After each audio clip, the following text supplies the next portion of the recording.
మొత్తం ఈరోజు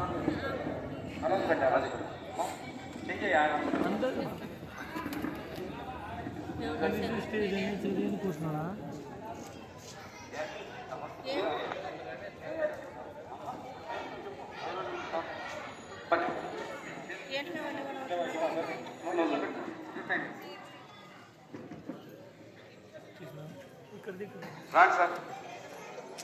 గౌరవ మన ఎమ్మెల్యే గారు రచ్చబండ కార్యక్రమానికి ముఖాముఖి కార్యక్రమానికి రావడం జరిగింది.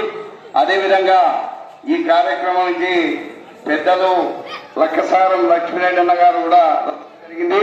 అదేవిధంగా మన డోను ఎంఈడిఓ గారు ఆయన కూడా రావడం జరిగింది. దాంతో పాటుగానే మన మాజీ మండల పార్టీ అధ్యక్షులు ప్రజెంట్ మండల పార్టీ అధ్యక్షుడు దశరథ రామరెడ్డి గారు, శ్రీనివాస్ యాదవ్ గారు, భూమనాగన్న గారు, మన వెంకటనారాయణ గౌడ్ గారు, దేవరబండ ఇతర అధికారులందరూ కూడా ఈ కార్యక్రమానికి రావడం జరిగింది. ఈ కార్యక్రమం ముఖ్య ఉద్దేశం మన ఎమ్మెల్యే గారు మనందరితో ముఖాముఖి కార్యక్రమాన్ని మన గ్రామంలో